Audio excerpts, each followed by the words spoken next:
Hello, everyone, and welcome to another episode of Seahawk Central Sports. I'm your host, Jordan Hardrick, and March Madness has begun as the selection committee just recently released the teams that will be in this year's 2017 NCAA tournament. Here to give their thoughts on the field of teams, we have our reporter, Jacob Sagmo, we have Sarah Tamer, we have Peyton Goodwin, and we have Aaron Howard.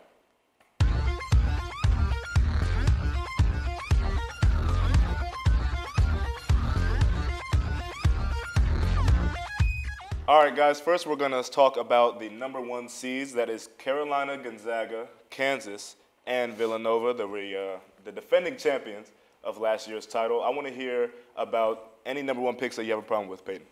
Honestly, I think Gonzaga is my number one pick that's going to be upset first. And also, they only lost one time, and it was against BYU. But they beat other, good ranked teams. But they never played anybody that's like part of the ACC or the Big Ten that are the big names. Right. So, Sarah, you have any problems with any number one seeds? Well, going on with what Peyton said, Gonzaga, you're right, didn't play a lot of people. There are notable wins versus Arizona and Florida, but like he said, losing to BYU, I think there'd be people that were mad if they weren't a number one seed with only one loss on the season.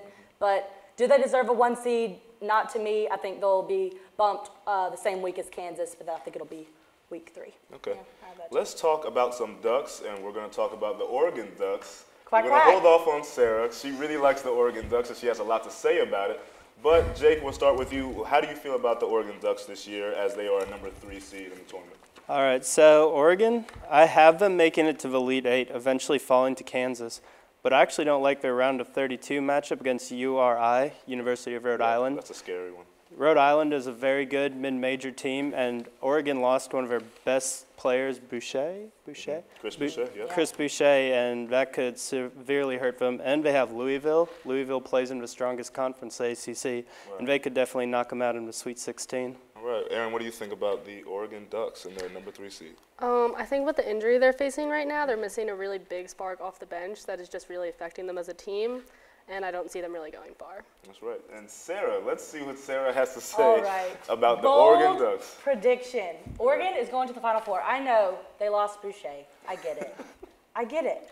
But they have the Pac-12 Player of the Year. They have the Pac-12 Defensive Player of the Year. I think those guys are going to step up and go to where he maybe left the holes in the defense, maybe on rebounds, blocking the big players in the paint, and getting most of those boards. Bold prediction, they're going to the Final Four. Quack, quack. Final Four is a Quack, very quack. bold prediction from Sarah Tamer. Great. We got some great responses here, everybody. We're going to transition now to a team that got left out of the NCAA tournament with a very controversial resume. We're going to talk about the Syracuse Orange out of New York. Aaron, how do you feel that the Syracuse Orange got left out this year?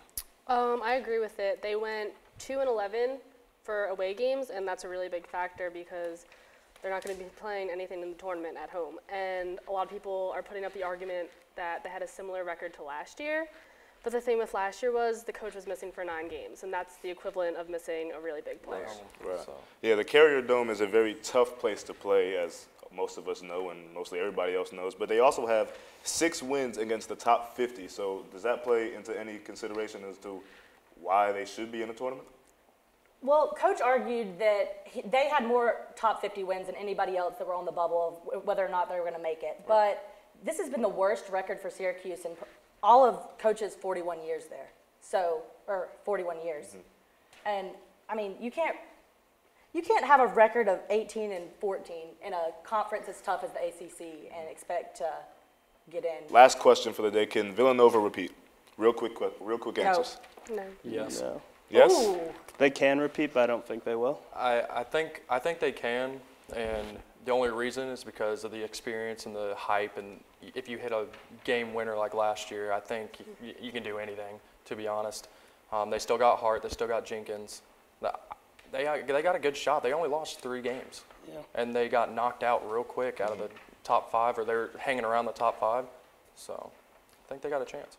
Let's talk about us, actually. Let's talk about the UNCW Seahawks. Now that we got everybody else out the way, we're going to save the best for last. Let's talk about our very own Seahawks. Jake, how do you feel about us going up against Virginia on Thursday? Well, I was talking with my friends earlier and some other people. UNCW's pretty sure they're top 20 in the country in scoring. And then matching up with a team like Virginia, who absolutely locks down on defense, they held UNC in one game they played to 43 points, which is the lowest ever in shot clock history for UNC. So it's going to be I think they have Chris Flemings, Denzel Ingram, and C.J. Bryce, who are all averaging over 10 points a game. If Virginia shuts down 2 of those, I think Virginia's going to win definitely. All right. Aaron, how do you feel about our Seahawks? I think that we could totally win it. I think there's 2 keys. You need to speed up the game because UVA is the top defensive team in the country, only allowing about 55 points per game, and they need to cut down. They need to shut down Prentes. Okay, Peyton. I give them a shot. Mm-hmm. I say that definitely Guy is one to look at for Virginia. He seems to always score on points when they can't. Right. That's a big thing about Virginia is they have a really good defense, but they cannot score. Like they take on like a time where they don't score for 4 minutes. So Scoring droughts. Yeah, exactly. So I think definitely if C.J. Bryce steps up and hits those tough shots that he knows he can and get K-Cock involved, I think they can pull it out in a close one. Sarah, what do you think we need to do to stop the Virginia Cavaliers from moving on to the next round? I'm with Aaron. We need to stay sped up, especially on the offense. 5-12 matchups are notorious for an upset. It is. And It is. I'm taking the Seahawks. I'm obviously biased, wings up. I think we're all pretty biased. I mean, Oh, yeah. this past weekend, I was actually talking to Devontae, and I was like, you know what, matching against another ACC team like you guys did last year at Duke, I mean, does that add more pressure? And he was like, honestly, like, we've had pressure on us all year being picked as number 1 in the conference and having to keep that up, especially when we were undefeated in conference there for a while at the beginning.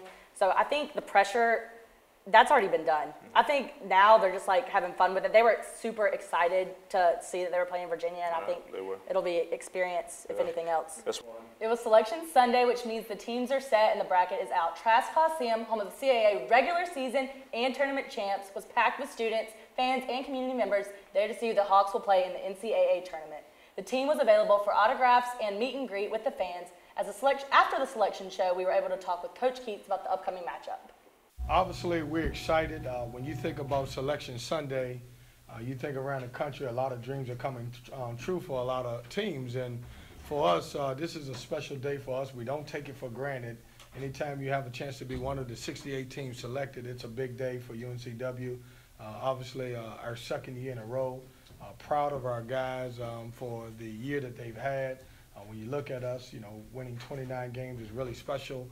Going 15-3 in a great conference, it's a big feat for those guys. Winning a championship in Charleston basically as a road team, even though we were the number 1 seed, it's a special deal. We get a chance to play against a very, very good, well-coached Virginia team. I'm a guy who grew up in Lynchburg, Virginia, which is about an hour and 15 minutes from Charlottesville. I've followed the ACC all my life. I had the opportunity to follow Tony Bennett and the success that he's had. Great program. He's done a great job. Unbelievable defensive team. It's a tough draw for us, but our guys will be excited about the opportunity. All right, guys, our UNCW Seahawks are playing actually right now against the Virginia Cavaliers. Everybody wish them luck and tune in as soon as you finish watching this. Right now, I want to hear quickly your Final Four and champion. All right, so I got Nova, Arizona, Kansas, and UCLA with the Jayhawks taking home their national championship. All All right, I got Nova, Zona, UNC, and Oregon, quack, quack, but I got UNC taking those it all. Ducks. Aaron? I have Kansas, Notre Dame, UNC, and Duke, who will take it all. All right, Peyton? All right, I got Villanova, I got Arizona, UNC, and Louisville, and I have UNC taking it home. All right. Thanks for watching this special edition of Seahawk Central Sports March Madness Edition. Make sure to keep up with us on Facebook and at UNCW TealTV on Instagram and Twitter. That's right, guys. I'm Jordan Harjic, and I'm here with Jacob Sagmo, Sarah Tamer, Aaron Howard, and Peyton Goodwin. Everybody, please have a fun and safe weekend and be real and keep it Teal. See you guys next week.